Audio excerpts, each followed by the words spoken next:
Hello বন্ধুরা, মিষ্টির home kitchen চ্যানেলে সকলকে জানাই স্বাগত। আজ আমি বানাবো বেগুন ভাপা। তো আমি বেগুন ভাপা কিভাবে বানাই তা তোমরা দেখতে থাকো। এটা একটু আলাদা রকমের, তো চলো দেখাই। তো প্রথমে কড়াই বসিয়ে তেল গরম করে নিচ্ছি। তেল ভালো করে গরম হয়ে গেছে, এবার দিয়ে দিচ্ছি পরিমাণ মতো নুন আর হলুদ। দেখো বেগুনগুলো কিন্তু ছোট ছোট, এগুলো কিন্তু দেশে পাওয়া যায় না। এই বেগুনগুলোকে আমি ঠিক মাঝ বরাবর কেটে ভালো করে লাল লাল করে ভেজে নেব। তোমরা যে কোনো বেগুন দিয়ে এটা তৈরি করতে পারো। এদিকে ভাজা হতে থাক, সেই অবস্থায় আমি একটা মশলা করে নিই। দেখো মশলাতে নিয়েছি পেঁয়াজ, ধনেপাতা, কিছুটা রসুন আর পোস্ত, আর নেব কিছুটা সরষা। এগুলোকে আমি ভালোভাবে মিক্সারে গ্রাইন্ড করে নেব। তো বেগুনগুলো ভাজা হয়ে গেছে, এখন আমি বেগুনগুলোকে তুলে নিচ্ছি। ওই কড়াইতে আরেকটু তেল দিয়ে দেব কিছুটা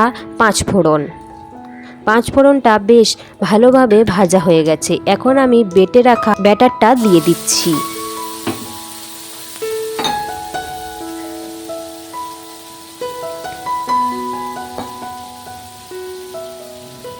একটু জল দিয়ে দিচ্ছি।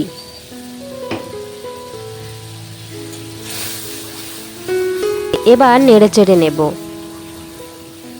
বেশি কিন্তু এই মশলাটা আমি ভাজবো না, এতে সরষা আছে, নইলে তিতা হয়ে যেতে পারে। তাই শুকনো মশলা দিয়ে দিচ্ছি পরিমাণ মতো হলুদ গুঁড়ো, আর দিচ্ছি পরিমাণ মতো লঙ্কা গুঁড়ো। হলুদ গুঁড়ো আর লঙ্কা গুঁড়ো মশলার সাথে ভালো করে মিশিয়ে কিছুক্ষণ নেড়ে চেড়ে নেব।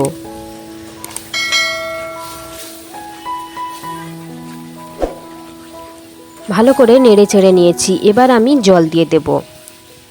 বেশিক্ষণ ভাজলে কিন্তু তেতো ভাব চলে আসবে।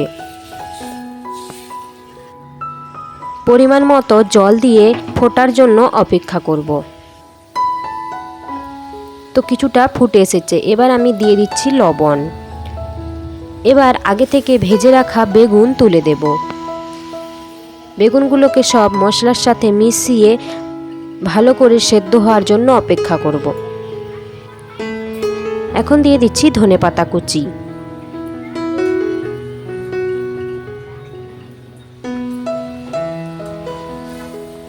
দেখো বেশ ভালোভাবে ফুটে উঠেছে, বেগুনটাও সেদ্ধ হয়ে গেছে। তো নামিয়ে নেব।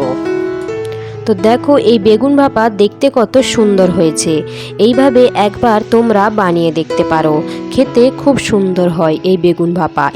অনেক ধরনের ভাপাই তো তোমরা খেয়েছো, এইরকম ভাপা একবার খেয়ে দেখো। তো চলো সবাই ভালো থেকো, সুস্থ থেকো, আবার একটা নতুন রান্না নিয়ে ফিরে আসবো।